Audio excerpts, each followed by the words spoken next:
அறிவோம். அனைவருக்கும் நமஸ்காரம். இன்றைக்கு நாம் பார்க்க இருக்கின்ற வகுப்பு ஞானக்கண். இப்ப இந்த ஞானக்கண் தொடர் வகுப்புகள்ல நம்ம ஒரு தெளிவுக்கு வந்தோம். என்ன மாதிரி தெளிவுக்கு வந்தோம் அப்படின்னா, இந்த அத்தியாத்ம யோக கல்வி யார் ஒருவன் கற்று அதனுடைய ஞானத்தை முழுமையாக அடைகின்றானோ அவன் இங்கு செயல் செய்வதற்கு ஒன்றுமில்லை. இங்கு எல்லா செயல் விளைவுகளுக்கும் ஆதாரமாக அந்த தூய அறிவே இருக்கின்றது என்று நம்ம பார்த்தோம். இப்ப அந்த அடிப்படையில தான் இங்க பகவத்கீதையும் இதை பேசுதுன்னு நம்ம கடந்த பகவத்கீதையினுடைய பாடல்கள் எல்லாம் பார்த்தோம், ஸ்லோகங்கள் எல்லாம் பார்த்தோம். அப்ப இந்த விஷயத்தை யார் புரிஞ்சுக்கிட்டு அந்த செய்கின்ற செயல் விளைவுகளை முழுமையா ஈஸ்வரனிடத்திலே அர்ப்பணிக்கின்றார்களோ அவர்கள் கர்ம யோகிகள் என்று பார்த்தோம். அப்ப நம்ம இங்க என்ன புரிஞ்சுக்கணும் அப்படின்னா, இப்போ உயிர் என்பது நம்ம இடத்துல இப்போ இந்த உடலை கொண்டு இயங்கிக் கொண்டிருக்கு. இந்த தனித்துவமான ஒவ்வொரு உடலுக்குள்ளேயும் அது இயக்கத்தில் இருக்கு. அந்த இயக்கமானது என்ன ஆகுதுன்னா, அந்த தனிப்பட்ட உடலுக்குள்ள வரும்போது அந்த பேராற்றல் ஒரு சிறு ஆற்றலாக மாறிவிடுகிறது. அந்த எல்லையற்ற அந்த பேருணர்வு, பேரறிவு இந்த உடம்புக்குள்ள நுழையும் போது இந்த உடம்புக்குள்ள இருக்கிற ஒரு நிலைக்குள்ளதான் அந்த நிலையை அது அனுபவமாக்க பார்க்குது இல்லையா? அது அந்த இறைவனுடைய ஒரு சிறு ஆற்றலாக இருக்கிறதுனால இந்த நிலையில இந்த உடலையும் மனதையும் கொண்டு ஒரு ஆனந்தத்தை அடைய ஆசைப்படுது. அந்த உயிரானது என்ன நினைக்குது? இந்த உடம்பையும் மனசையும் வைத்துக் கொண்டு சில விசேஷ சுகங்களில ஆனந்தம் இருப்பதாக கருதி அதை தேடுகிறது. ஆனா அப்படி தேடும் போது இந்த உயிரானது என்ன பண்ணுது? இந்த உடம்புக்குள்ள நுழைஞ்சிட்டதுனால மனதின் அடிப்படையில இந்த உடலையும் மனதையும் கொண்டு நான் என்று இதை அபிமானித்துக் கொள்ளுது. இந்த உடம்பையும் மனசையும் நான் அப்படிங்கிற அபிமானம் வச்சுக்கிறதுனாலதான் இந்த உலக பொருட்கள் மேல பற்று வைத்துக் கொண்டு அந்த அறியாமையிலேயே அது இருந்து கொண்டிருக்கிறது. அப்ப அதனுடைய அறியாமையை நாம் போக்க வேண்டுமானால் அதற்கு அந்த அறிவை சுட்டி காட்ட வேண்டும். நீ அந்த தூய அறிவாகத்தான் இருக்கின்றாய் என்று அந்த மனிதருக்கு புரிய வைக்க வேண்டும். அப்பொழுது மட்டும்தான் அது தன்னுடைய யதார்த்தத்தை, தன்னுடைய சொரூபத்தை உணர்ந்து கொண்டு தன்னுடைய யதார்த்தத்துக்கு திரும்பிடும். இல்லைன்னா இது மனம் போன போக்குல போய்கொண்டே இருக்கும். அப்ப அந்த உயிரானது என்ன பண்ணுதுன்னா, இந்த உடலையும் மனதையும் நான் என்பதாக தவறாக பொருள் கொண்டு அவைகளோடு தன்னை அடையாளப்படுத்திக் கொள்கிறது. நான் இன்னார் இப்படிப்பட்டவன், இந்த ஜாதிக்காரன், அவன் இவன் அப்படின்னு என்னென்ன விஷயங்கள் ஏற்றி வைத்திருக்கிறார்களோ அதையெல்லாம் எடுத்து நான் நான் அப்படின்ற ஒரு அபிமானத்துக்குள்ள சிக்கிக்குது. அந்த அறியாமையின் காரணமாக இந்த ஜட உடைகளிலிருந்து பேரின்பத்தை அடைய இந்த உடலையும் மனதையும் கொண்டு அந்த உயிரானது செயல்பாட்டுக்கு வருகின்றது. அப்ப இந்த செயல்கள் சிற்றின்ப மற்றும் மன இன்பத்திற்கான விருப்பத்தால் தூண்டப்படுவதனால அவைகள் இந்த உயிரை கர்ம வினைகளில் பிணைப்பதாக நாம் பார்க்கிறோம். தனிப்பட்ட முறையில நான் ஜீவாத்மா அப்படிங்கிற ஒரு அபிமானத்தை நம்ம உண்டாக்கிக்கிட்டு அதுல இருக்கக்கூடிய சாதக பாதகங்கள் எல்லாம் எனது, என்னுடையது அப்படிங்கிற கர்த்தா போக்தா விஷயத்துக்குள்ள போய் சிக்கி கொண்டு அதனால கர்ம வினைகளுக்குள்ள நம்ம பிணைக்கப்படுவதை நம்ம கண்கூடாக பார்க்க முடியும். அப்ப இதற்கு நேர்மாறாக இந்த உயிரானது இந்த உடலையும் மனதையும் கொண்டு இது போன்ற அத்தியாத்ம ஞான கல்வியின் வாயிலாக ஆத்ம ஞானத்தை அடைந்து விட்டா அது தெய்வீக ஆற்றலால் பிரகாசிக்கப்படுகிறது என்றுதான் இங்க மகான்கள் சொல்ல வர்ற ஆழமான உண்மை. அப்ப நாம் இந்த அத்தியாத்ம ஞான கல்வியை கற்றுக்கொண்டு அதற்கு தன்னை யார் என்று காட்டி கொடுத்து விட்டா அதே உடலும் அதே மனசும் என்ன பண்ணும்? ஒரு தெய்வீக நிலையை அடைந்து விடும். அப்போ மனிதனும் புனிதனாகலாம், மனிதனும் தெய்வமாகலாம் அப்படிங்கிற நிலையில அது இந்த உலகத்துக்கு ஒரு உபகாரமா பிரயோஜனமா பிரகாசிச்சுக்கிட்டு இருக்கிறத நம்ம கண் கூட பார்க்க முடியும். அப்ப இந்த உயிர் தேடுகின்ற பேரின்ப புலன்களின் பொருள்களில் இருந்து அல்லாமல் மாறாக இறைவனுக்கு அன்பான சேவை செய்வதன் மூலம் அடையப்படும் என்பதை இங்கு இந்த உபநிஷதங்கள், பகவத்கீதை, பிரம்மசூத்திரம் போன்ற நூல்கள் நமக்கு உணர்த்துகிறது. அப்ப நம்ம இங்க அதை தான் புரிஞ்சுக்கணும். இந்த நூல்கள் நமக்கு சொல்ல வர்ற விஷயம் என்ன அப்படின்னா, இந்த பேரின்ப புலன்கள் இந்த விசேஷ சுகங்கள்லயே சிக்கிக்கிட்டு அதன் மூலமா பொருள்கள் மேல பற்று வைத்துக் கொண்டு அபிமானம் வைத்துக் கொண்டு அல்லல் பட்டு கொண்டிருக்கு இல்லையா? அதுல இருந்து விடுபடும். இந்த ஞானம் அடையும் போது இங்கு செய்கின்ற செயல் எதுவும் என்னுடையது கிடையாது. எல்லாம் அந்த ஈஸ்வர நிமித்தம் இந்த செயல்கள் நடந்து கொண்டிருக்கிறது. ஆகவே அந்த இறைவனுக்காக செய்கின்ற சேவை என்பதாக இதை மாற்றிக்கொள்ளும். அதாவது அதே வேலைகள் தான் செஞ்சுட்டு இருக்கோம் இந்த உடம்பு மனசும். ஆனா என்ன ஒரு சின்ன மாற்றம் வந்துரும் அப்படின்னா, இத நான் செய்யல.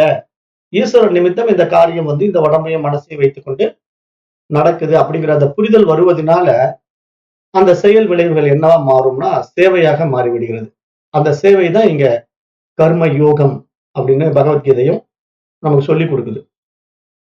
அதுதானே பகவான் ஸ்ரீகிருஷ்ணன் சொல்லும்போது, அர்ஜுனா நீ என்ன செய்தாலும், எதை சாப்பிட்டாலும், புனிதமான நெருப்புக்கு எதை நீங்க காணிக்கையாக செலுத்தினாலும், அன்பளிப்பாக நீ எதை யாருக்கு வழங்கினாலும், என்ன தவம் செய்கிறாயோ குந்தியின் மைந்தனே, அவற்றை எனக்கு பிரசாதமாக அர்ப்பணம் செய்துவிடு என்றுதான் கீதையில கிருஷ்ணன் வந்து வலியுறுத்துவதாக நாம் கடந்த ஸ்லோகத்துல பார்த்தோம். அப்ப அத்தகைய அர்ப்பணிப்பு ஞானம் அடைந்த இந்த உயிரானது இந்த உலக பொருட்கள் மற்றும் அதன் விசேஷ சுகங்களில் சிக்காமல் சுயநலமான செயல்களையும் செய்யாமல் எல்லாவற்றையும் புரிந்து கொண்டு இந்த மனம் மற்றும் உடல் வாயிலாக செய்கின்ற எல்லா செயல்களையும் அந்த இறைவனின் இன்பத்திற்காகவே அர்ப்பணிக்கும் போது அத்தகைய செயல்கள் எதுவுமே அந்த ஜீவனுக்கான கர்ம வினைகள் என்று மாறுவது கிடையாது. இதைத்தான் நம்ம புரிஞ்சுக்கணும். ஏன்னா நாம வந்து நம்மை தனியாக அபிமானிக்கும் போது நம்மளோட ஜீவாத்மான்னு நினைச்சுக்கிறோம். அப்ப அந்த ஜீவாத்மா அப்படிங்கிற அந்த கண்ணோட்டத்துல நம்ம செய்கின்ற காரியங்கள் எல்லாம் நான் எனது அப்படிங்கிற அகங்காரம் மமகாரத்தினுடைய அபிமானத்தில அது நமக்கு கர்ம வினைகளாகவே சேர்ந்து விடுகிறது. அப்ப இந்த ஞான தீபத்தின் உதவியால இப்ப நம்ம இது போன்ற அத்தியாத்ம ஞான கல்வியை அடைந்த அந்த ஞான தீபத்தின் உதவியால இந்த உடலையும் மனதையும் கொண்டு அந்த தெய்வீக அறிவின் நெருப்பிலே போட்டு அனைத்தையும் எரிக்கப்படும் போது இங்கு நம்முடைய செயல் எதுவுமே இல்லை. எல்லாம் அந்த ஞான அக்னியாலே எரிக்கப்பட்டு பஸ்மமாகி விடுகிறது. அப்போ அவனுக்கு கர்ம வினைகள் எதுவும் சேருவது கிடையாது. அவன் செய்வதற்கு இங்கு ஒன்றும் இல்லை. அவன் உடலையும் மனதையும் கருவியாக கொண்டு ஈஸ்வரன் இந்த உலகத்திலே காரியமாற்றிக் கொண்டிருக்கின்றான் அப்படிங்கிற ஒரு ஞானம் வந்து அவனிடத்துல பிரகாசிக்கிறது தான் இங்கு ஞான கண், மூன்றாவது கண் அப்படின்ட்டு சாஸ்திரம் சொல்லிக் கொடுக்கும். அத மேலும் பகவத்கீதை அதே பேசுது. என்ன சொல்லுதுன்னா, இதே 4வது அத்தியாயத்தினுடைய 20வது ஸ்லோகம் என்ன சொல்லுது அப்படின்னா, த்யக்த்வா கர்ம பல சங்கம் நித்ய திருப்தோ நிராஸ்ரயः கர்மண்ய விப்ருத்தோபி நைவ கிஞ்சித் கரோதி சஹ.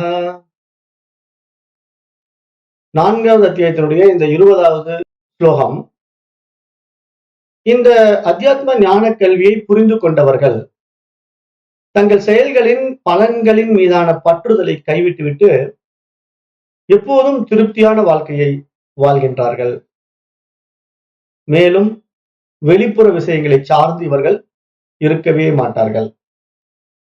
இவர்கள் செயல்களில் ஈடுபடுவதாக காணப்பட்டாலும் உண்மையில் அவர்கள் எதையும் செய்வதில்லை. ஏனென்றால் இங்கு நான் எனது அப்படிங்கிற அகங்காரம் மமகாரத்தை வந்து அவர்கள் விட்டு விடுகிறார்கள்.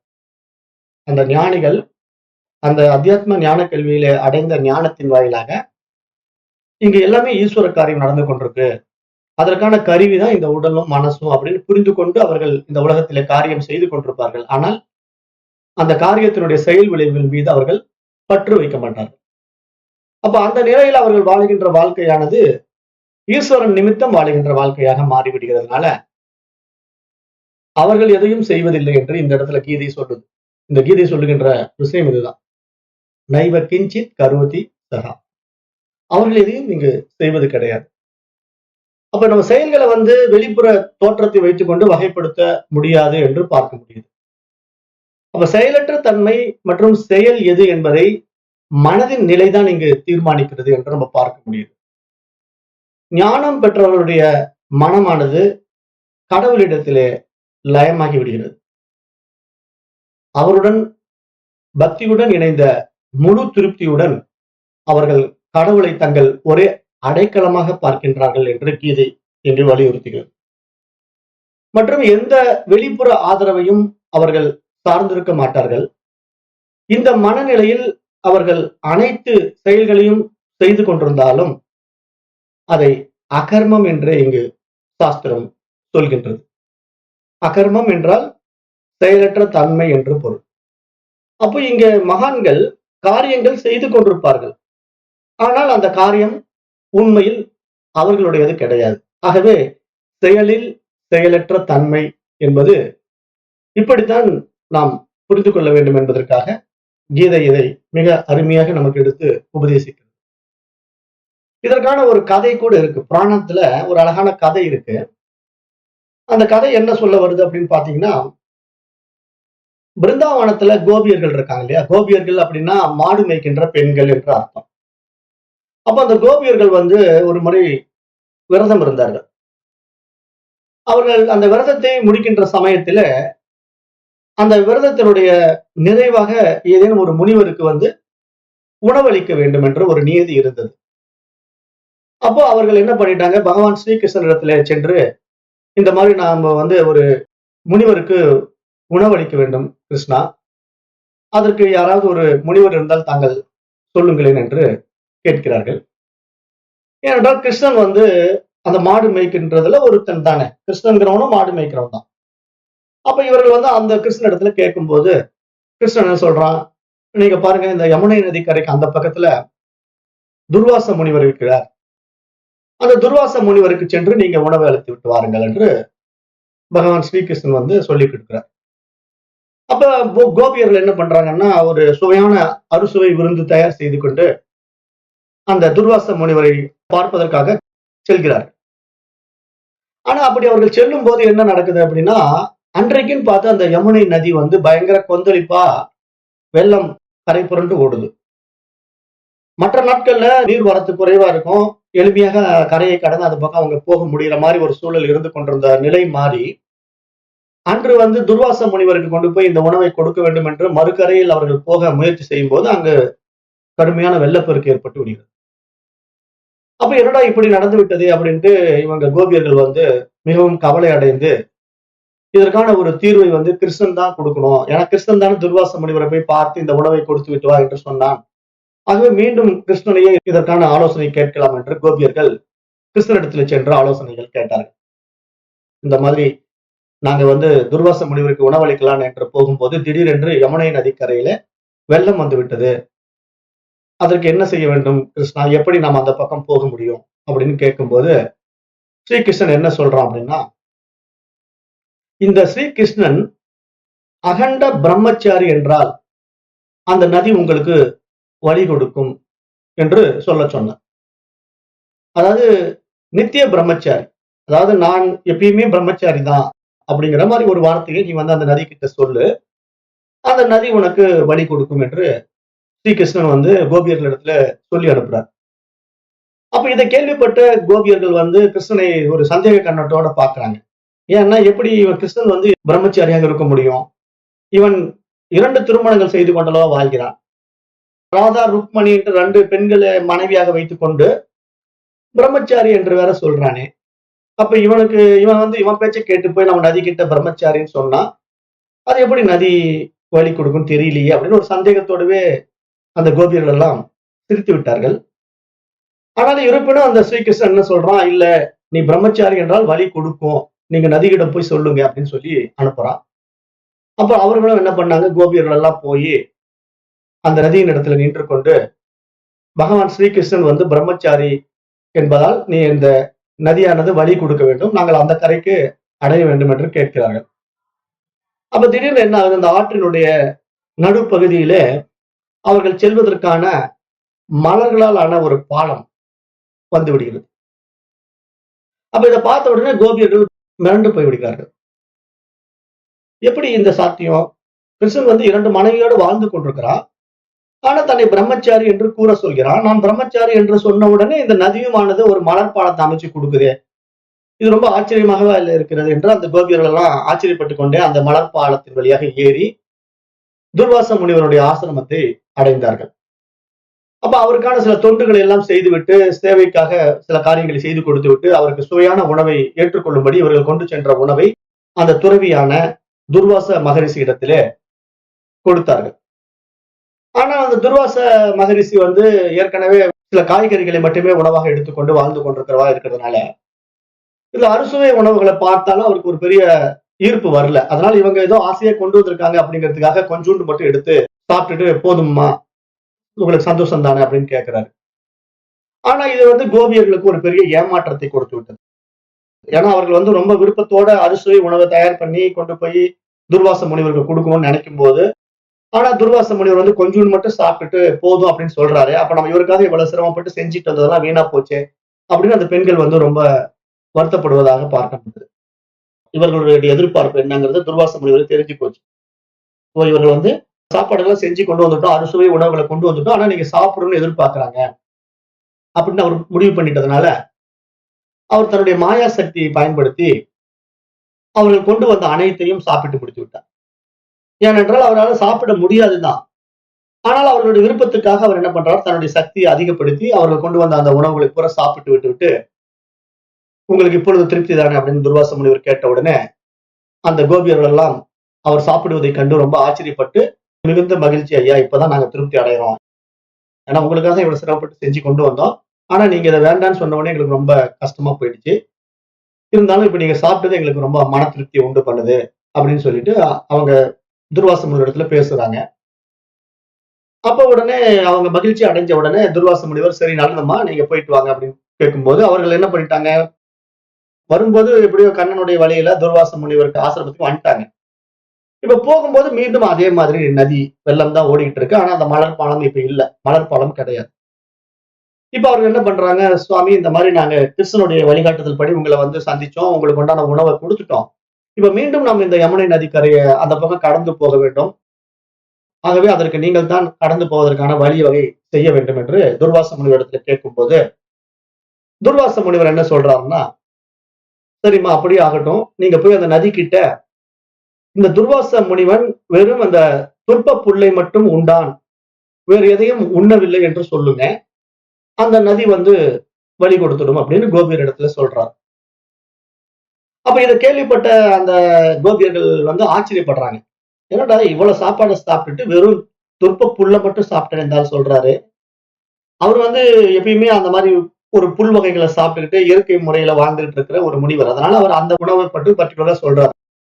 இந்த புல் வந்து நான் சாப்பிட்டேன்னு சொல்லு. வேற எதையும் நான் உண்ணவில்லை என்றும் நீ அந்த நதியிடத்துல சொல்லு அப்படின்னு சொல்லி கோபியர் இடத்துல சொல்றாரு.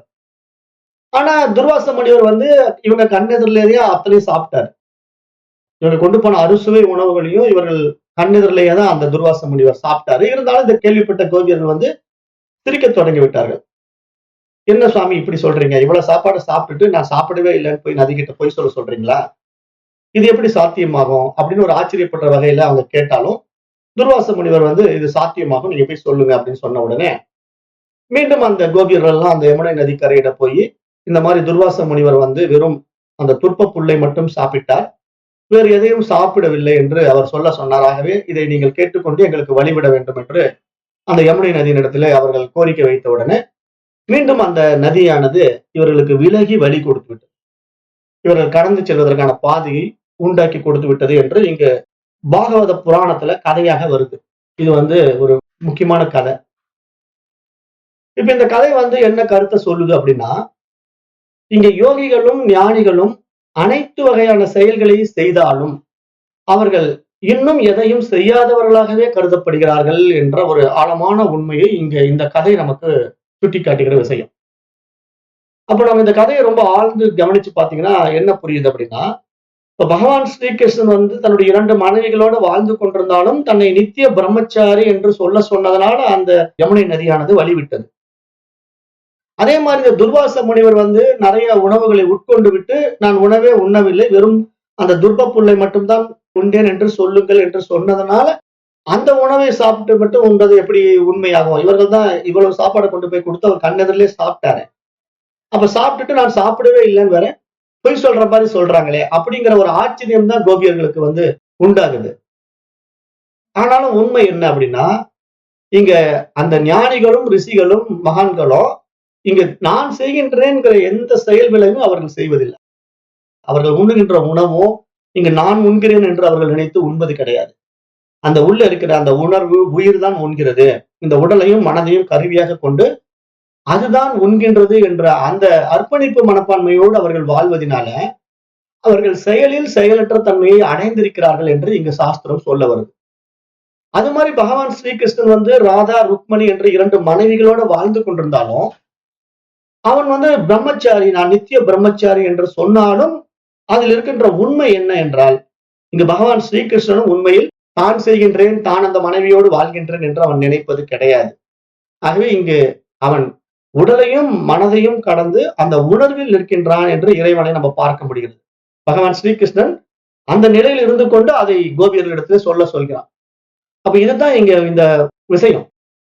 இங்க நம்ம இதை புரிந்து கொள்ள வேண்டிய விஷயம் என்ன அப்படின்னா, அந்த துர்வாச முனிவர் வந்து கோபியர்கள் அளித்த அறுசுவையான உணவை உண்டாலும் அவருடைய உள்ளத்திலே வெறும் அந்த துர்ப புல்லை மட்டுமே சுவைத்தது என்று அவர் கருதி கொண்டிருக்கிறார். அவரை பொறுத்த வரைக்கும் இந்த உணவை நான் உண்டேன் என்ற அபிமானம் கொள்ளாமல் அந்த உணவை அவர் விட்டுவிட்டார். அப்ப இந்த செயல்கள் எல்லாம் நம்ம பார்க்கும்போது ஞானிகளுடைய மகோன்னதம், மகத்துவம் வந்து இங்கு நமக்கு எடுத்து காட்டப்படுகிறது என்றுதான் இங்க பகவத்கீதை பேசுது. அப்ப நாம இங்க என்ன புரிஞ்சுக்கணும்னா, இது மாதிரி ஒரு கர்ம யோகியாக இந்த சமுதாயத்துல நாம் செய்கின்ற செயல் விளைவுகள் எல்லாம் இங்கு நான் செய்கின்றேன் அப்படிங்கிற அந்த அகங்காரம் மமகாரமற்ற நிலையில காரியங்கள் செய்யப்பட வேண்டுமானால் இங்கு நம்முடைய செயல் விளைவுகள் எல்லாம் முழுமையாக ஈஸ்வரனுக்கு அர்ப்பணிக்கப்பட வேண்டும். அப்படி அர்ப்பணிக்கப்படும் போது மட்டும்தான் இங்கு எந்த செயலையும் நான் செய்யவில்லை என்ற அந்த உண்மைத்தன்மை அங்கு உணரப்படும் என்று இது போன்ற கீதை மூலமாக நாம் புரிந்து கொள்ள முடிகிறது. அப்ப இங்க இதுதான் விஷயம். அப்ப இதை நம்ம புரிந்து கொண்டு நம்ம நடைமுறை வாழ்க்கையில இது மாதிரி அத்தியாத்ம ஞான கல்விக்குள்ள வந்த பிறகு முழுமையாக நாம் நம்மை அந்த ஈஸ்வரனிடத்திலே அர்ப்பணிப்பு மனப்பான்மையோடு கொடுத்து விட வேண்டும். நம்முடைய செயல் விளைவுகளுடைய கர்த்தா போக்தா இனி நான் கிடையாது. ஒட்டுமொத்த ஈஸ்வர தன்மை நியதிக்குள்ள இந்த பிரபஞ்சம் இயங்கிக் கொண்டிருக்கு. அதுல நானும் ஒரு கருவிதான் அப்படிங்கிற கண்ணோட்டத்துல நம்ம காரியங்கள் செய்யும் போது அந்த காரியங்களுடைய சாதக பாதகங்கள் நம்மை பாதிக்காது என்ற ஒரு ஆழமான உண்மை இந்த கதையின் மூலமாக புரிந்து கொண்டு நாமும் அதை நடைமுறைப்படுத்த வேண்டும் என்பதற்கு தான் இங்க கீதை இது மாதிரி நிறைய விஷயங்களை பேசுது. அப்போ இங்க இந்த மாதிரி விஷயங்களை தெரிந்து கொள்வதற்கு நம்மிடத்துல உடலுக்கு எப்படி 2 கண்கள் இருக்கிறதோ, இந்த உடலுக்குள்ள இப்ப நம்ம பார்ப்பதற்கான புலன்களில் அடிப்படையில 2 கண்கள் இருக்கிறது இல்லையா? அது மாதிரி நம்முடைய உயிருக்கு ஒரு கண் இருக்கு. அதுதான் இங்க ஞானக்கண். நம்ம உயிரானது இதை புரிந்து கொள்ள வேண்டும். அந்த புறப்புலன்களால் இந்த உயிரானது இந்த விசை சுகங்களை புரிந்து கொள்ள முடியாது. ஏனென்றால் அந்த உணர்வனுடைய நிலைப்பாடு என்ன அப்படின்னா, இந்த புலன்களுக்கும் மனதிற்கும் அப்பாற்பட்டது. அப்ப இந்த புலன்களுக்கும் மனதிற்கும் அப்பாற்பட்ட ஒரு விஷயத்த அந்த உயிரானது உணரணும் அப்படின்னா அதற்கு இந்த மனமானது மேல்நிலை பரிமாணத்துக்குள்ள உயர்ந்து வரும்போதுதான் அந்த உணர்வை பிடிக்க முடியும். அந்த மனமானது கீழ்நிலை பரிமாணத்துல இருந்துட்டு இருக்கிற வரைக்கும் உணர்வை பிடிக்க முடியாது. அப்ப உணர்வை பிடிக்கிறதுன்னா என்ன அர்த்தம்னா, இப்ப அந்த ஃப்ரீக்குவன்சியா நீங்க புரிஞ்சுக்கிட்டீங்கன்னா லகுவா அண்டர்ஸ்டாண்ட் பண்ணிக்கலாம். அதாவது ஒவ்வொரு ஃப்ரீக்குவன்சி ரேஞ்ச் இருக்கு இல்லையா, அந்தந்த ஃப்ரீக்குவன்சிக்கு அந்தந்த சப்ஜெக்ட் தான் கிடைக்கும். அப்ப நம்ம வந்து எப்படி இப்ப ரேடியோ அலைவரிசையில டியூன் பண்ணும்போது நமக்கு சென்னை வானொலி நிலையம் கிடைக்குது, இன்னொரு அலைவரிசை மாற்றும் போது இலங்கை வானொலி நிலையம் கிடைக்குது. அது மாதிரி இப்ப டிவியில பாத்தீங்கன்னா உங்களுக்கு என்ன சேனல் வேணுமோ அந்த சேனலை நீங்க வச்சு பார்க்கணும் அப்படின்னா அதுக்கு ஒரு அலைவரிசை இருக்கு. இப்ப உங்களுக்கு விருப்பமான டிவி சேனலை பார்க்கணும், ஜெயா டிவி பார்க்கணும், சன் டிவி பார்க்கணும் அப்படின்னு நீங்க ஏதாவது ஒரு சேனலை நீங்க பார்க்க விரும்புறீங்க அப்படின்னா அந்த குறிப்பிட்ட அலைவரிசைக்குள்ள நீங்க போகும்போது தான் அந்த சன் டிவி சேனல் கிடைக்கும், அந்த ஜெயா டிவி சேனல் கிடைக்கும். இது மாதிரி நம்ம எப்படி புரிஞ்சுக்கிறோமோ அந்த அலைவரிசை தான் இங்க நம்முடைய மனதினுடைய மேம்பட்ட பரிமாணம் என்று சாஸ்திரம் சொல்லிக் கொடுக்குது.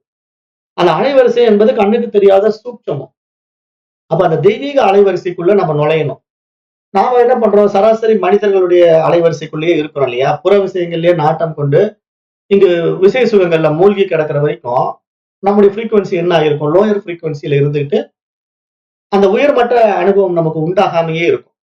அப்ப நம்ம அந்த ஹையர் ஃப்ரீக்குவன்சிக்குள்ள வந்தா மட்டும்தான் நமக்கு அந்த இறை அனுபவம், இறை அனுபூதி வந்து அனுபவம் ஆகும். அப்பதான் நம்ம வந்து வந்த வேலையை முடிக்க முடியும். இந்த பிறவியினுடைய பயன் வந்து முழுமையாகும்.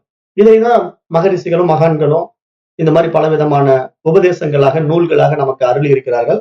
அந்த அடிப்படையில் நாம் இதை பார்க்கும்போது இங்க அந்த கல்வி என்பதுதான் நம்முடைய 3வது கண் என்று நீங்க நல்லா புரிஞ்சுக்கணும். நீங்க 3வது கண் ஞானக்கண் என்பது இந்த அத்தியாத்ம ஞான கல்வி தான் இங்க 3வது கண். அப்ப இந்த கல்வி இல்லாம ஒரு மனிதன் வந்து வாழ்வில் உயர்நிலை பெறவே முடியாது. இந்த ஞான கல்வி ஒருத்தன் அடைந்தால் மட்டும்தான் அவன் வாழ்க்கையில மிக உயரிய நிலையை அடைய முடியும். அந்த உயர் ஃப்ரீக்குவன்சிக்குள்ள அவன் போக முடியும். அப்ப இறந்த காலம் என்னும் மிகப்பெரிய ஒரு திரை எப்படி மறைந்து இருக்கின்ற எத்தனையோ ரிஷிகளின் உபதேசங்களையும், சித்தர்களின் சிறப்பான சித்தாந்தங்களையும், அவர்களது அருளாற்றல்களையும் இப்ப நம்மிடத்துல கொண்டு வந்து சேர்த்திருக்கிறது இல்லையா? நிகழ்காலத்துல கொண்டு வந்து நமக்கு இப்ப சேர்த்துது. அப்ப இந்த நிகழ்காலத்துல கொண்டு வந்து இது நமக்கு குடுத்து, இப்ப நம்ம இதை நடைமுறையில கொண்டு வரணும் அப்படின்னா, இந்த நிலையை நம்ம உணர்ந்தா தான் இத புரிஞ்சு எடுத்துக்க முடியுமே தவிர, உணரல அப்படின்னா இந்த விஷயத்துக்குள்ள நம்ம போக முடியாது. அப்ப இந்த பாடத்திட்டம் என்ன சொல்லுது? இந்த கீதை மாரி விஷயங்களை வந்து நமக்கு என்ன உபதேசிக்குது? இந்த அத்தியாத்ம ஞான கல்வியின் மூலமா உபநிஷதங்கள் எல்லாம் என்ன நமக்கு உரைக்க வருது? அப்ப வேதம் வந்து எதை பிரமாணமா பேசுது? அப்படின்னு நம்ம ரொம்ப ஆழ்ந்து பார்க்கும்போது, இங்கு அது என்ன சொல்ல வருதுன்னா, இருப்பது இறைவன் மட்டும் தான். அந்த இறைவனே எல்லாமாக இருக்கிறான். அப்ப எல்லாமாக இருக்கின்ற இறைவன் வந்து உனக்குள்ளும் இருக்கிறான். அப்ப உனக்குள்ள இருக்கிற இறைவன் வந்து உன்னிடத்துல அறிவா பிரகாசிக்கிறான். அப்ப அந்த அறிவு பிரகாசம் என்பது நீ எந்த அளவுக்கு தூய்மையாக இருக்கிறியோ அந்த அளவுக்கு அது பிரகாசமாக வெளிப்படும். நீ தூய்மை மங்கி இருந்தா அது பிரகாசமாக வெளிப்படாது. அப்படிங்கிற ஒரு ஆழமான உண்மையை தான் இங்க ரிஷிகளும் ஞானிகளும் நமக்கு சொல்லி இந்த தூய்மையை உருவாக்குவதற்கான கல்வி முறையாக நமக்கு இதை கற்றுக் கொடுக்கிறார்கள். அப்ப அந்த கல்வி முறைகள்ல சில அடிப்படை விஷயங்களாக தான் நமக்கு பூஜைகள், வேள்விகள், ஜபதபங்கள் அப்படின்னு எல்லாம் கொடுத்தாலும், அதெல்லாம் கர்ம யோகத்தினுடைய அடிப்படையில, கர்ம காண்டத்தினுடைய அடிப்படையில நம்ம எடுத்துக்கிட்டு நம்ம நடைமுறைப்படுத்தினாலும், அது எல்லாமே நம்முடைய மனதிற்கான தூய்மையை கொடுக்கக்கூடிய விஷயங்கள் தான் என்பதை புரிந்து கொண்டு, அதுலயே நம்ம சிக்கிக் கொள்ளாம, அதன் மூலமா நம்ம மனதை தூய்மைப்படுத்திக் கொண்டு அடுத்த உயர் பரிமாண நிலையாகிய ஞான கல்விக்குள்ள வர வேண்டும். ஞான கல்விக்குள்ள வந்தா மட்டும்தான் நாம் நம்ம யார் என்று தெரிந்து கொள்ள முடியும். இறைவன் எப்படிப்பட்டவன் என்று உணர்ந்து கொள்ள முடியும். இந்த உலகம் உண்மையில் எப்படி இருக்கிறது என்று அனுபவமாகும். அப்போ அந்த கால தேச நிலைகளை கடந்துள்ள பரம்பொருளை அபரோட்ச ஞானத்தினால் அந்த ரிஷிகளும் ஞானிகளும் அடைந்த அனுபவ உண்மைகளை இந்த உலகத்துக்கு அவர்கள் அருளிய மிகப்பெரிய உபதேச நூல்களின் வழியாக நாம் உள்ளத்தால் இந்த நூல்களை கற்று உணர்ந்து கொண்டோமானால் நம்முடைய 3வது கண் என்கின்ற ஞான கண் விழிப்படைகிறது, விழித்துக் கொள்கிறது என்ற ஒரு விரிவான விஷயத்தை தான் இங்க ரிஷிகள் வந்து உபதேசிக்கிறார். அப்ப மனித உருவத்தில் உள்ளவர்கள் எல்லாம் பார்ப்பதற்கு மனிதர்கள் போல தோற்றம் கொண்டிருந்தாலும் அவர்கள் எல்லாம் மனிதர்கள் ஆக மாட்டார்கள். மகத்தான 6வது அறிவை அவர்கள் கையாண்டு கொண்டு வாழ்ந்து கொண்டிருந்தாலும் அதன் வாயிலாக அவர்கள் வந்து மிக உயரிய பரிமாணத்துக்குள்ள நுழைய முடியாது. அப்ப இங்க வந்து அடுத்த ஒரு பரிமாணம் என்பது இங்க அந்த 6ஆம் அறிவு பரிமாணத்தில் வந்த மனிதனுக்கு கல்வி என்ற ஒரு விஷயம் கொடுக்கப்படுகிறது இல்லையா? அதுதான் இங்க 7ஆம் அறிவு என்று திருமூலரும் திருமந்திரத்துல சுட்டி காட்டுறார். அப்ப நம்ம இங்க வந்து இந்த 6ஆம் அறிவு என்பது பகுத்தறியும் அறிவா இருக்கிறதுனால, இப்ப மற்ற ஜீவராசிகளுக்கெல்லாம் இந்த 6வது அறிவு கிடையாது. 5 அறிவு தான் அவங்களுக்கெல்லாம். ஆனா நம்ம இடத்துல வந்து அந்த 6ஆம் அறிவுங்கிறது மனம் அப்படிங்கிற ஒரு விஷயத்துக்குள்ள இன்னும் ஒரு சிறப்பான நிலையை அடைஞ்சிருக்கு. அது என்ன அப்படின்னா நன்மை தீமைகளை பகுத்தறிகின்ற ஒரு புத்தி சக்தியாக பரிணமிக்குது. அப்ப அந்த நன்மை தீமைகளை பகுத்தறியக்கூடிய புத்தி சக்தியாக இருக்கிற இந்த 6ஆம் அறிவு பரிமாணத்துல எது நல்லது எது கெட்டதுன்னு நம்ம எப்படி தெரிஞ்சுக்கிறது அப்படிங்கிறதுக்கு நமக்கு கல்வி தேவைப்படுது. அதுக்கு நம்ம கற்றுக் கொடுக்க வேண்டிய விசை சுகங்களை நம்ம உள்வாங்கும் போதுதான் எது நல்லது எது கெட்டதுங்கிற அந்த கல்வியின் அடிப்படையில நாம் அதை தீர்மானம் செய்து நம்முடைய வாழ்க்கையை நம்ம நடைமுறைப்படுத்த முடியும். வேற எந்த ஜீவராசிகளுக்கும் கல்வி கிடையாது. அப்ப கல்வி என்பது யாருக்கு? மனிதனுக்கு மட்டும்தான்.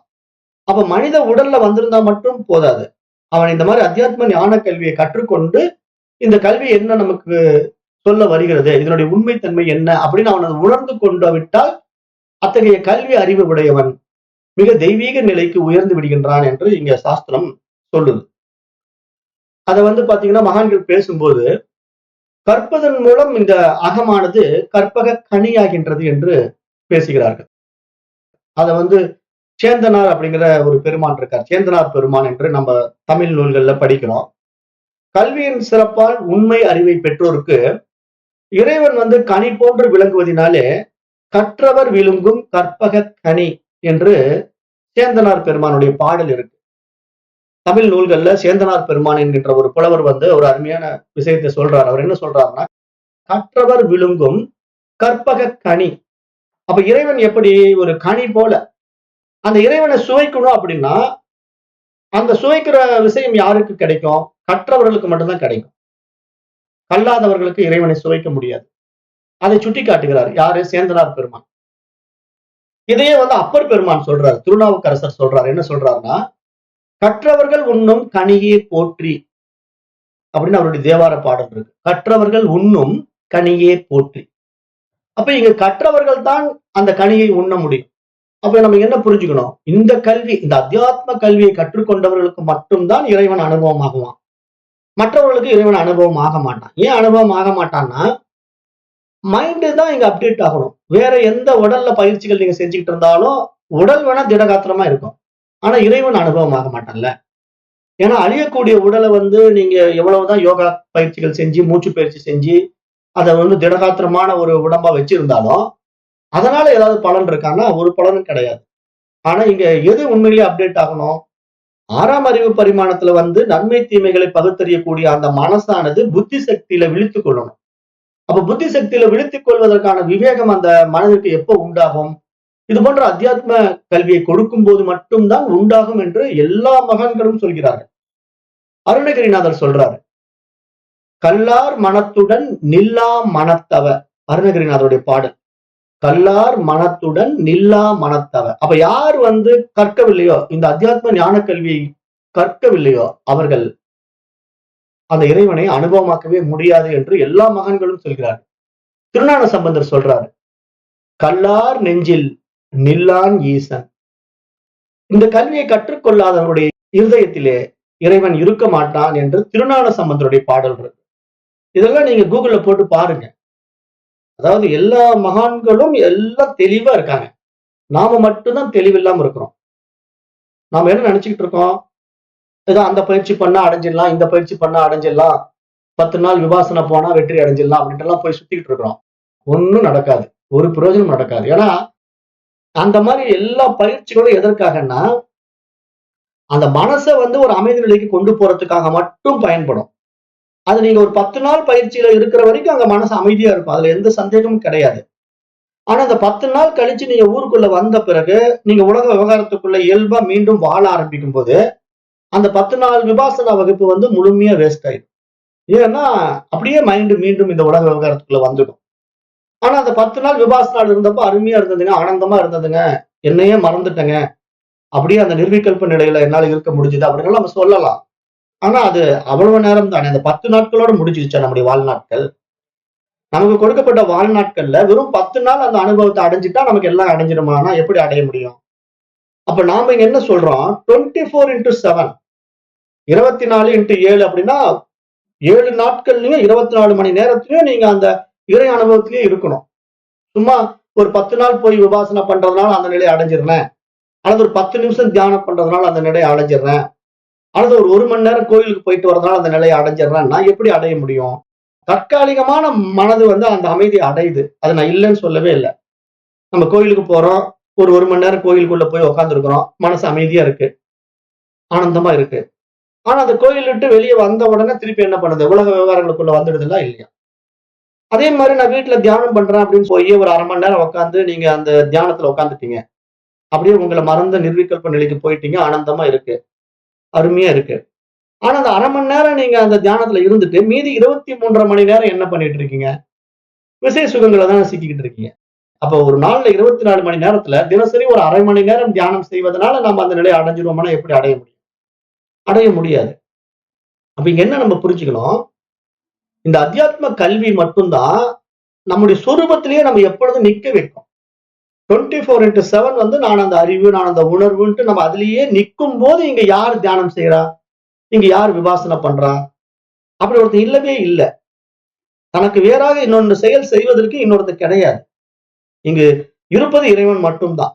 அப்ப அந்த இறைநிலை உணர்வு அப்படிங்கிறது நமக்கு எப்போ அனுபவம் ஆயிடுதோ அப்ப இங்க இந்த உடலும் மனசும் உண்மையில அதனுடைய கருவிகளாக காரியம் மாற்றி கொண்டிருந்தாலும் அதனால அந்த உணர்வோ உயிரோ அந்த அறிவோ பாதிக்கப்படுவது கிடையாது. அதுல தொடர்பில்லாம அது இருந்துகிட்டு இருக்கு. ஆனா இங்க இது எல்லாத்தையும் செஞ்சுக்கிட்டு இருக்கு. இந்த செயல் விளைவுகளுடைய கர்த்தா போக்தா தன்மை இந்த உடலுக்கும் மனதுக்குமே உரித்தானதை தவிர அந்த உணர்வுக்கோ இறைவனுக்கோ உரித்தானது கிடையவே கிடையாது. அப்ப இந்த நிலை எப்ப நமக்கு அனுபவம் ஆகும்னா, அந்த உயர் பரிமாண அறிவு நிலைக்குள்ள நம்ம வரணும்னா, இந்த அத்தியாத்ம ஞான கல்வி உள்ள போனா மட்டும் தான் வரும். இல்லைன்னா வரவே வராது. அதனால மீண்டும் மீண்டும் அதனாலதான் நான் இந்த பாடத்திட்டங்கள் எல்லாம் தொடர்ந்து நான் எடுத்துக்கிட்டே இருக்கிறேன். ஏன்னா நிறைய பேர் இதை கேட்டு கேட்டு போர் அடிச்சு போச்சுன்னு கூட சொல்லலாம். ஆனா உண்மை என்னன்னா, இந்த பாதையிலிட்டு விலகவே கூடாது. ஏன்னா மனசை பொறுத்த வரைக்கும் எப்படின்னு கேட்டீங்கன்னா, எதையாவது ஒண்ணு பிடிக்காம மனசு இருக்கவே இருக்காது. மனதனுடைய சுபாவம் எப்படின்னா, யானை தும்சங்கை மாதிரி ஆடிக்கிட்டே இருக்கும். யானை கிட்ட பாத்தீங்கன்னா, அதுகிட்ட எதுவுமே நீங்க குடுக்கலன்னு வச்சுக்கோங்க, அந்த தும்பி கையை ஆட்டிக்கிட்டே இருக்கும்.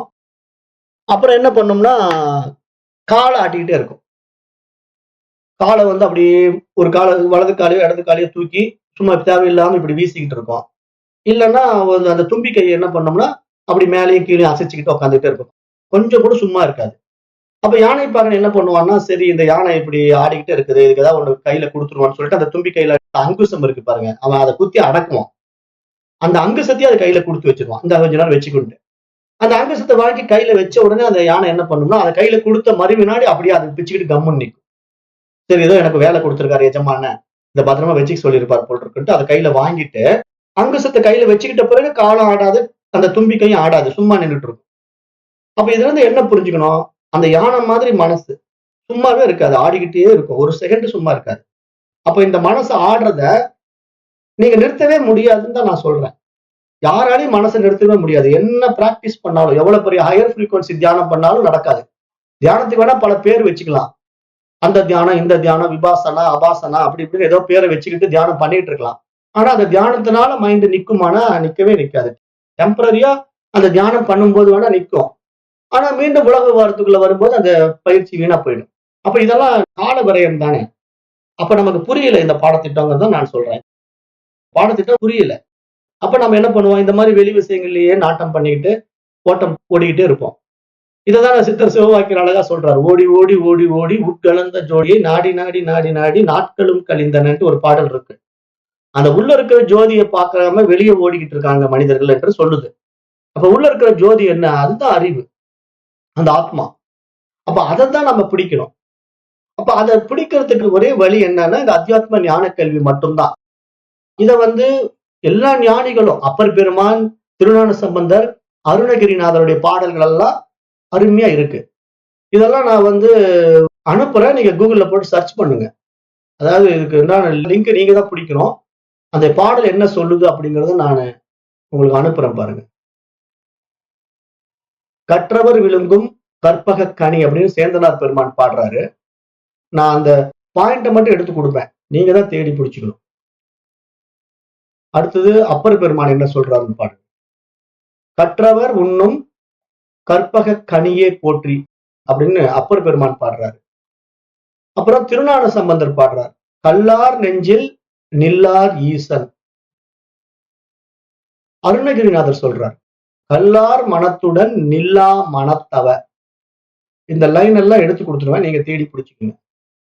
அப்ப இந்த பாருங்களேன், கல்லார் மனத்துடன் நில்லா மனத்தவ அப்படின்ட்டு அருணகிரிநாத பெருமான் பாடுறாரு. கல்லார் நெஞ்சில் நில்லார் ஈசன் என்று திருஞான சம்பந்தர் பாடுறாரு. கற்பவர்கள் உண்ணும் கனியே போற்றி என்று அப்பர் பெருமான் பாடுறாரு. கற்றவர் விழுங்கும் கற்பக கனி என்று சேந்தனார் பெருமான் பாடுறாரு. அப்ப இது மாதிரி மகான்கள் எல்லோருமே அந்த கல்வியினுடைய முக்கியத்துவத்தை இங்க நமக்கு கூறுகிறார்கள் என்று நம்ம இங்க ஆழமா புரிஞ்சுக்கணும். அப்பதான் நமக்கு அந்த மூன்றாவது கண் திறக்குமே தவிர வேற என்ன பண்ணாலும் மூன்றாவது கண் திறக்காது.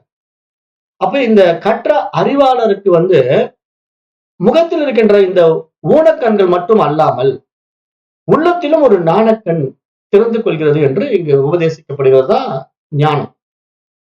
அதனாலதான் திருவள்ளுவர் சொல்றாரு, முகத்தில் 2 புண் உடையவர்கள் என்று சொல்றாரு இல்லையா. நம்ம ஏற்கனவே திருக்குறள் சொன்ன, அகத்தில் இருக்கிற கண்ணு வந்து ஞானக்கண், அது கல்வியினால் வருகின்ற கண்ணு. ஆனா அந்த கண்ணை திறக்க தெரியாதவ முகத்துல 2 புண்ணு வச்சுக்கிட்டு இருக்கான் அப்படின்னு தான் சொல்றாரு. அப்ப முகத்துல 2 புண்ணுங்கிறது என்ன, இந்த 2 கண்ணு தான். இந்த 2 கண்ணு வந்து பிரயோஜனமே கிடையாது. இது வந்து சும்மா புறவிருத்திகள்ல நாட்டம் கட்டிக்கிட்டே இருக்கும். அதை பண்றேன், இதை பண்றேன், அதை பாக்குறேன், இதை பாக்குறேன்ட்டு விசேஷ சுகங்கள்ல ஈர்த்துக்கிட்டே இருக்கும். ஆனா ஞானக்கண் என்பது நம்முடைய மைண்ட் அப்டேட் ஆனது. அதாவது இங்க ஞானக்கண் அப்படிங்கிற ஒரு விஷயத்தை நீங்க எப்படி புரிஞ்சுக்கணும் அப்படின்னா, அந்த மனதானது அறிவாக மாறிவிட்ட நிலை. அங்க மனம் இல்ல, அங்க அறிவு மட்டும் இருக்குது. ஆனா அந்த அறிவு என்ன பண்ணுது, இவ்வளவு நாள் டெம்பரரியா அந்த மைண்ட் மூலமா ரிஃப்ளெக்ட் ஆகிட்டு இருந்தது. இப்ப அந்த ரிஃப்ளெக்ஷன் தேவையில்லை. டைரக்டா அந்த அறிவே அத அனுபவம் ஆக்குது. இதுக்கு தான் நான் ஒவ்வொரு உதாரணம் எல்லாம் சொல்லும் போது, இப்ப நீங்க போய் கண்ணாடி முன்னாடி நின்ன உடனே உங்களை மாதிரியே ஒரு உருவம் கண்ணாடியில பிரதிபிம்பிக்குது. அப்ப அந்த கண்ணாடியில பிரதிபிம்பிக்கிற உருவம் உங்களுடையதுதான். அது இரண்டாவதாவது ஒரு விஷயம் உங்களை மாதிரியே தோன்றி விட்டது உண்மைதான். ஆனா அந்த உண்மையான உருவம் எங்க இருக்குது? அந்த கண்ணாடியில தானே பட்டு பிரதிபிம்பிக்குது. ஆனா உண்மையா இந்த பக்கம் நீங்க தானே சத்தியமா இருக்கிறது. அந்த கண்ணாடியில் இருக்கிறது ஒரு மாய தோற்றம் இல்லையா? ஒரு போலி பிம்பம் இல்லையா? அப்ப அந்த போலி பிம்பத்தை நான் என்று அபிமானிக்கிறது யாருடைய குற்றம்? அந்த கண்ணாடியினுடைய குற்றம்.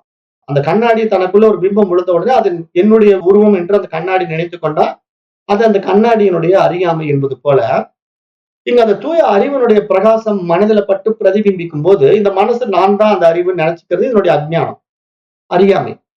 அப்ப இதை நம்ம அந்த மனசுக்கு சுட்டி காட்டினா போதும், வேற ஒண்ணும் செய்ய வேண்டியதில்லை. அந்த கண்ணாடிக்கு நம்ம சுட்டி காட்டுறது என்னன்னா, பாரு இந்த உருவம் வந்து நான் இருக்கிறதுனால உனக்கு கண்ணாடி தெரியுதுப்பா.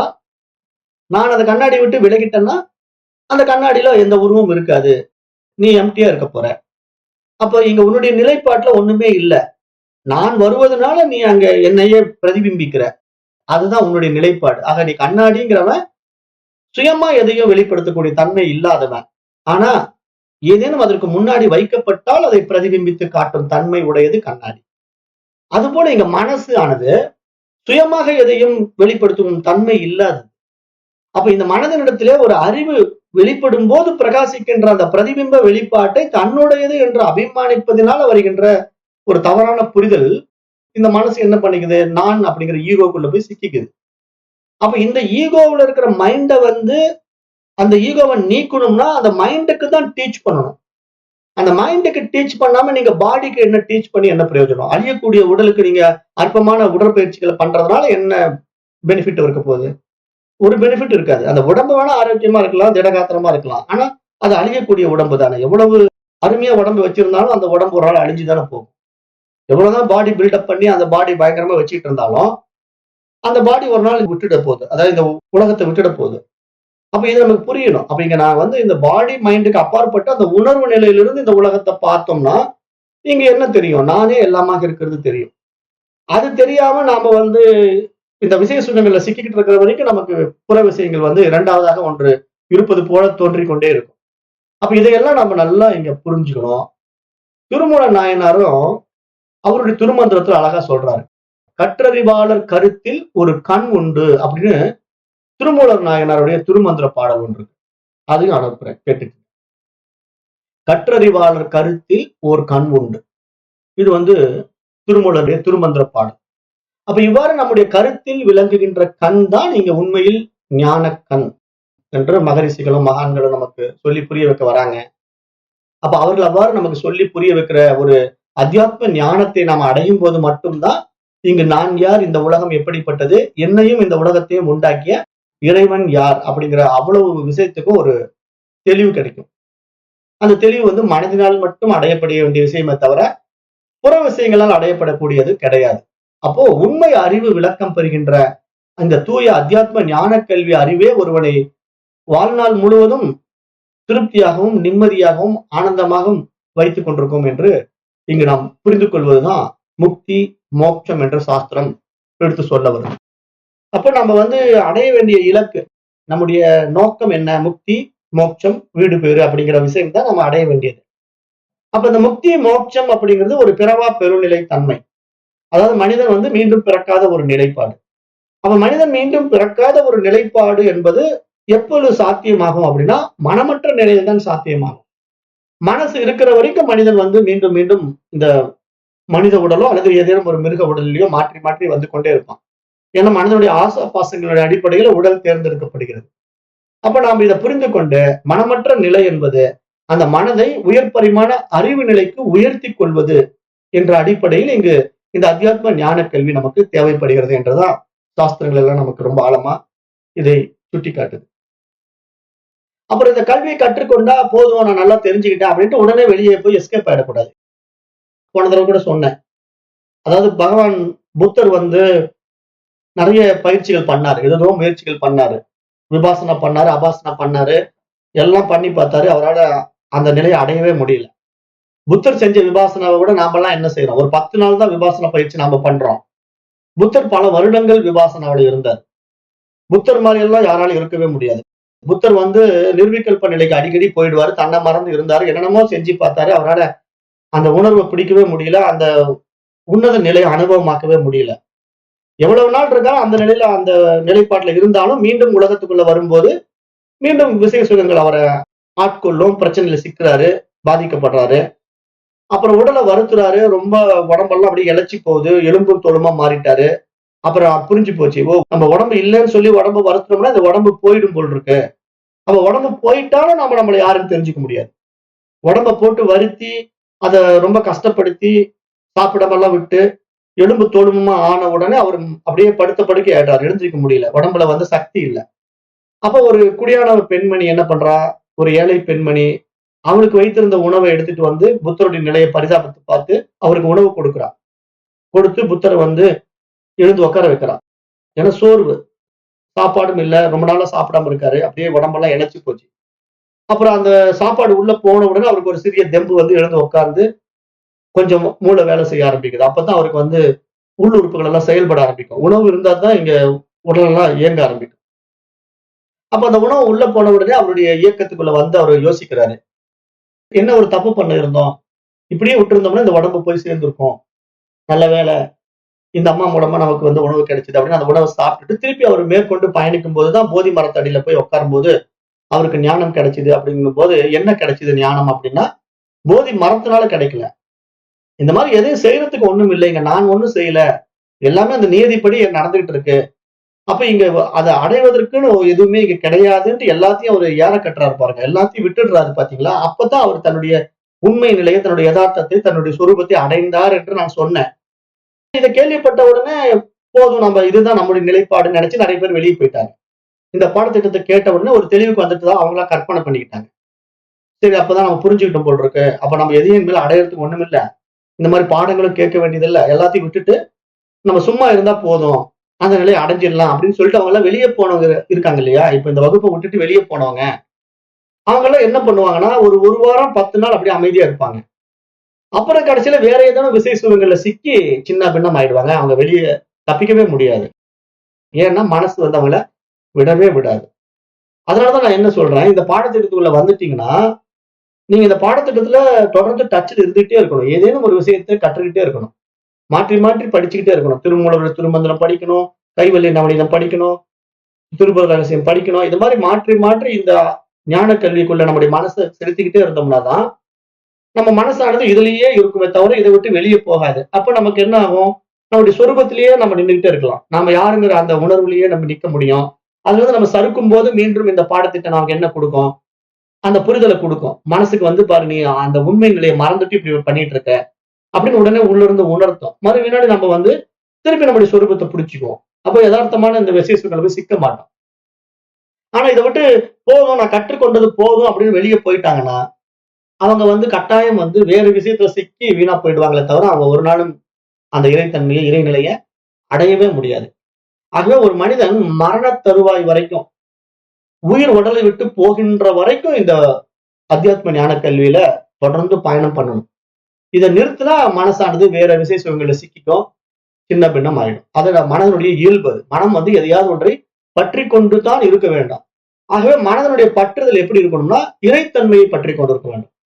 இறைத்தன்மையை தவிர வேற ஏதாவது பற்றிச்சுன்னா அதுல போய் சிக்கிக்கும். ஆகவே நாம் எப்பொழுதும் இறைத்தன்மைக்குள்ளேயே இருக்கணும்னா இது போன்ற ஞான கல்வியிலேயே நம்ம இருந்தா போதும். இறைத்தன்மையிலேயே இருக்கலாம். அதுக்குதான் நான் இந்த பிரம்ம தியானம் எல்லாம் கொடுத்திருக்கேன். பிரம்ம தியானத்துடைய நோக்கம் என்னன்னா, நாம நம்மள மறந்துட்டோம். நம்ம காட்டி கொடுக்கிறோம். நம்மளே திருப்பி ரெஃப்ரெஷ் பண்ணிக்கிறோம். என்ன நான் தெரியாம இருந்தா மீண்டும் நான் யாருன்னு என்ன உணர்ந்துட்டேன் அப்படின்னு அந்த உணர்வுக்குள்ள மீண்டும் நம்ம வருவதுதான் அந்த தியானம் எல்லாம். அப்ப அந்த மாதிரி நிலையில நம்ம நின்னு பழக பழக பழக நமக்கு என்ன ஆயிடும்? எல்லாம் நானேங்கிற அந்த அனுபவம் வந்துரும் இல்லையா? அந்த உணர்வு மையத்துக்குள்ள நம்ம போகும்போது, அது ஒரு ஹையர் ஃப்ரீக்வன்சி பிளாட்ஃபார்மா இருக்கிறதுனால, அதுக்குள்ள நுழைஞ்சிட்டீங்க அப்படின்னா, இங்க இருப்பதெல்லாம் நான் தான். என்னுடைய உணர்வு தான் எல்லாமா இருக்கு. எல்லா இடத்துலயும் பிரகாசிச்சு கொண்டிருக்கும் போது, நமக்கு எல்லா உயிர்கள் இடத்துலயும் அன்பு வந்துடும். அப்ப பற்று இருக்காது. அந்த பற்றுக்கும் அன்புக்கும் வித்தியாசம் என்ன அப்படின்னா, என்னுடையதுங்கிற ஒரு அபிமானம் பற்றா மாறுது இல்லையா? என்னுடைய மனைவி, என்னுடைய குழந்தைகள், என்னுடைய சொத்து, சுகம் அப்படிங்கிறது பற்று. ஆனா இந்த மாதிரி பாடத்திட்டத்துல வந்து அந்த விஷயத்தினுடைய உள்நோக்கம் நமக்கு என்ன பண்ணி குடுத்துரும்னா, எல்லா உடல்களுக்குள்ளும் உயிராய், உணர்வாய் நானே இருக்கிறேன் அப்படிங்கும்போது, இங்க எல்லாவற்றையும் நேசிக்கின்ற அன்பு வந்துரும்போது, இங்க நம்ம யாரையும் பிரிச்சு பார்க்க மாட்டோம். அந்த உடம்புக்குள்ளேயும் நான் தான் உயிரா இருக்கிறேன். இந்த உடம்புக்குள்ளேயும் நான் தானே உயிரா இருக்கிறேன். அப்ப நான் இத போய் பிரிச்சு பார்க்கிறதுக்கு என்ன இருக்கு அப்படின்ட்டு, எல்லார் மீதும் அன்பு செலுத்துகின்ற ஒரு மிக உயரிய பரிமாணத்துக்குள்ள நம்ம வர்றதுதான், மகான்கள் நமக்கு சொல்லிக் குடுக்கிற இந்த ஆழமான விஷயம், இந்த அத்தியாத்ம ஞானம். அப்ப இதுல நம்ம நிக்கணும்னா, இதுல தொடர்ந்து நம்ம பயணம் பண்ணிட்டே இருக்கணும். ஒரு நாள் கூட இந்த கல்வியை பயிலாமல் இருக்கக்கூடாது என்று திருவள்ளுவர் சொல்றார்.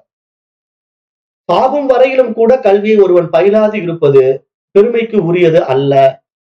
கல்வியானது கரை இல்லாதது. அதனால கல்வி கற்கத் தொடங்கிய ஒருவன் இது போதும் என்று அதை விட்டுவிடக் கூடாது. தனது வாழ்நாள் இறுதி வரையிலும் அந்த அத்தியாத்ம ஞான கல்வியை கற்பதை விடவே விடக்கூடாது என்று திருவள்ளுவருடைய திருக்குறள் சொல்லுது. யாதானும் நாடு ஆமால் ஊர் ஆமால் என் ஒருவன் தாம் துணையும் கல்லாதவார். இந்த திருவள்ளுவருடைய இந்த திருக்குறள் என்ன சொல்லுதுன்னா, இந்த கல்வியை ஒருத்தன் கற்றுக்கொண்டான் என்றால், கற்றவனுக்கு தனது நாடும் தனது ஊரும் அல்லாமல் மற்ற எந்த நாடுகளாக இருந்தாலும் எந்த ஊராக இருந்தாலும் அதையெல்லாம் என்னுடையது என்ற ஒரு தெளிவு அவனுக்கு இடத்துல இருக்கும். இதை வந்து இப்படி புரிய வைக்கிறார். திருவள்ளுவர் எப்படி சொல்ல வைக்கிறார்னா, இப்ப இந்த கல்வி கற்காத வரைக்கும் தான் அவனுக்கு தன்னுடைய நாடுங்கிற ஒரு தனிப்பட்ட அபிமானம். அப்ப இந்த தனிப்பட்ட அபிமானம் என்ன? என்னுடையதுங்கிற அடிப்படையில இது என்னுடைய தேசம் அப்படிங்கிற தேசப்பற்று. ஆனா இந்த கல்வியை கற்றுக்கொண்டு விட்டா இந்த ஒட்டுமொத்த பிரபஞ்சமும் என்னுடையதுங்கிறது தெரியும்.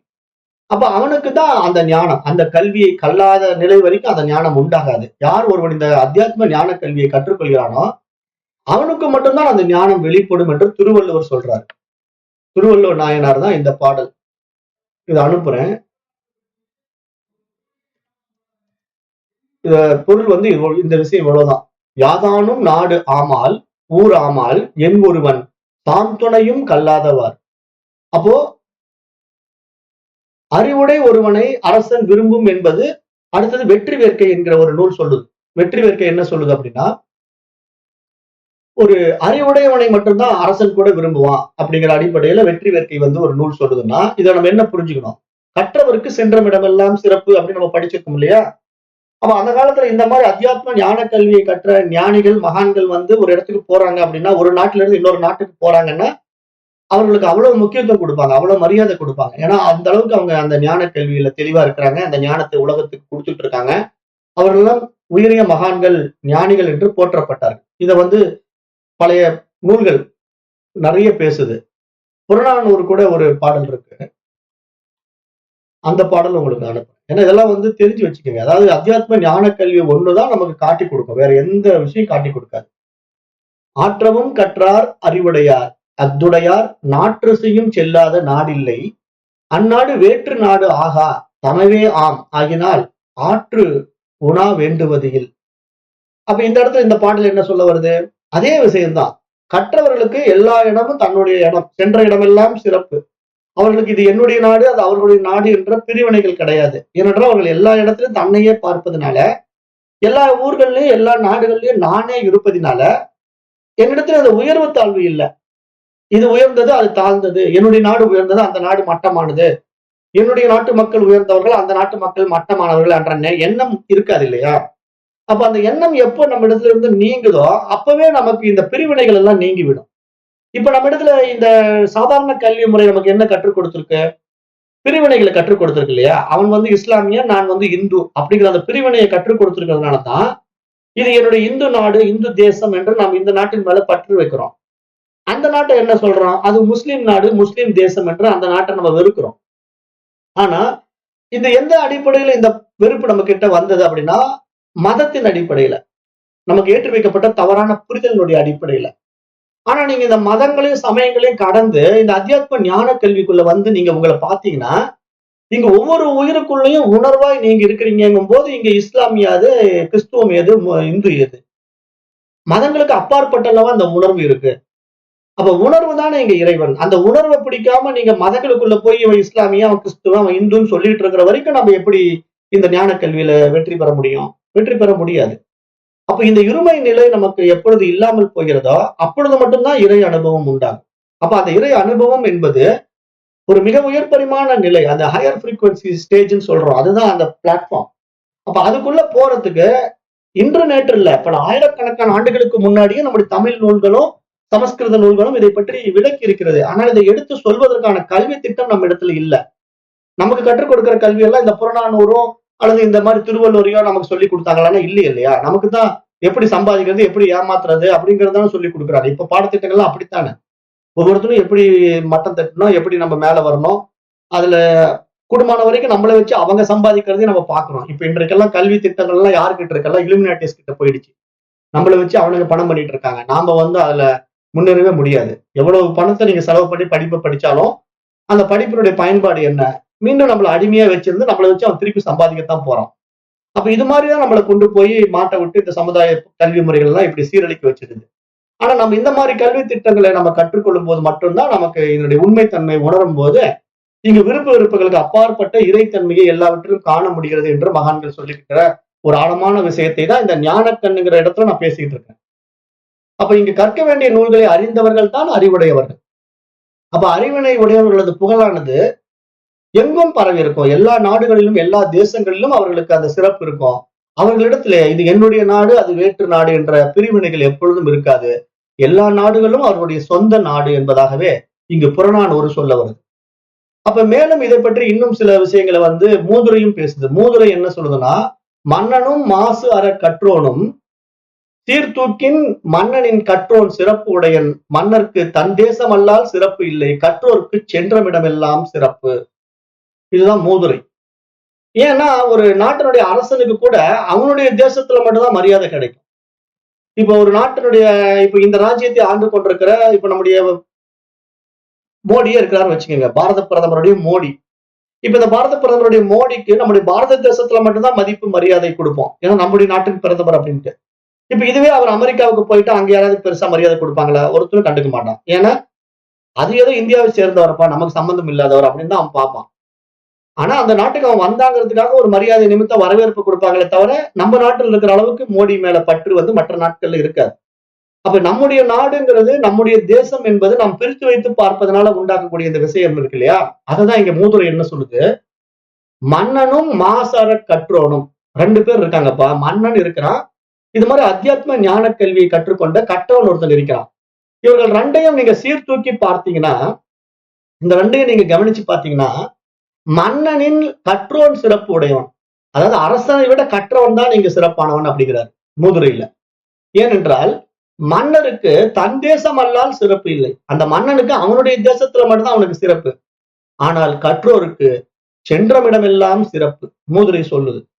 அப்ப இங்க என்ன புரிஞ்சுக்கணும், ஒரு கல்வி கற்றவன் அப்படிங்கிறது இந்த கல்வியை நான் சொல்றேன், அத்தியாத்ம ஞான கல்வி. ஏன்னா இந்த அத்தியாத்ம ஞான கல்வியை கற்றுக்கொண்டவனுக்கு தான் இந்த உலகமே, இந்த பிரபஞ்சமே என்னோட எதுங்கிறது தெரியும். அப்ப அப்படிப்பட்டவனுக்கு இந்த உலகமே அவனுக்கு சிறப்பு கொடுக்கும். ஆனா சாதாரண மனிதனுக்கு அது எப்படி சிறப்பு கொடுக்கும்? அரசனுக்கே சிறப்பு இல்லைங்குது. அரசனுக்கு கூட அவன் இருக்கிற இடத்துல தான் அவனுக்கு மரியாதை, வேற இடத்துக்கு போனா அவனுக்கு மரியாதை கிடையாது என்று மிக அருமையான ஒரு விஷயத்தை இங்க சொல்லுது. அப்ப இது மாதிரி சிறப்பு வாய்ந்த ஆன்மீக கல்வியே உயிருக்கு உற்ற துணையாக அமைகின்றது, வேறு துணை ஏதும் இல்லை என்கிறார் குமரகுருப அடிகளார். அவருடைய பாடலும் பாத்தீங்கன்னா நீதிநெறி விளக்கம் அப்படிங்கிற ஒரு பாடல்ல ஒரு அருமையான விஷயம் சொல்லப்படுது. அதுவும் உங்களுக்கு புரிய வச்சிடும். அறம்பொருள் இன்பமும் வீடும் பயக்கும், புறங்கடை நல்லிசையும் நாட்டும், உறங்கவல் ஒன்று உற்றுளியும் கை கொடுக்கும், கல்வியின் ஊங்கி இல்லை சிற்றுயிர்க்கு உற்ற துணை. நீதிநெறி விளக்கம். அப்ப இங்க அறமும் செல்வமும் இன்பமும் என்னும் 3 உறுதி பொருள்களையும் அவற்றுடன் வீடு வேற்றையும் இந்த அத்தியாத்ம ஞான கல்வி மட்டுமே கொடுக்கும். அது இந்த உலகத்திலே குற்றமற்ற புகழையும் நிலைநிறுத்தும், கவலை என்றும் இல்லாத எல்லோரிடத்திலும் ஒன்றாக இணைந்து வாழுகின்ற ஒரு உதவியை கை கொடுத்து உதவி செய்யும். அதுதான் இந்த கல்வி. உற்றுளியும் கை கொடுக்கும், கல்வியின் ஊங்கி இல்லை சிற்றுயிர்க்கு உற்ற துணை. அப்ப இங்க எல்லாமே கல்விதான். அப்ப கல்லார் நெஞ்சில் நில்லான் ஈசன் என்ற திருஞான சம்பந்தரும், கல்லார் மனத்து அணுகா கடவுள் கற்றவர்கள் உற்று ஓரும் காதலான் என்ற அப்பர் பெருமானும், கல்லார் மனத்துடன் நில்லாம் மனத்தவ என்ற அருணகிரி பெருமானும், கடவுள் நாமமே கற்றல் நல் தவமே என்று மீண்டும் திருஞான சம்பந்தரும் இது மாதிரி எல்லா மகான்களும் அருமையான விஷயங்களை நமக்கு சொல்லி புரிய வைக்கிறாங்க. கடைசியா திருவள்ளுவர் ஒரு கேள்வி கேட்கிறார். கற்றதனால் ஆய பயனென்கொல் வாளறிவன் நற்றால் தொழார் எனின். இதற்கு மேல கல்வியை பற்றி சிறப்பா சொல்றதுக்கு ஒண்ணுமே இல்லை. திருக்குறள் அழகா சொல்லிடுது. கற்றதனால் ஆய பயனென்கொல். நீ என்னதான் படிச்சிருந்தாலும் அதனால என்னப்பா பயன்? வாளறிவன் நற்றால் தொழார் எனின்.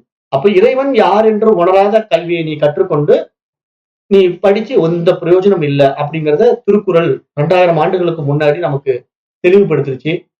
ஆகவே இங்க நம்முடைய 3வது கண் ஞான கண் திறக்க வேண்டுமானால் இந்த அத்தியாத்ம ஞான கல்வியை கற்பதினால் மட்டும்தான் அது திறக்கும். அதுதான் இந்த கல்வியின் பயன்.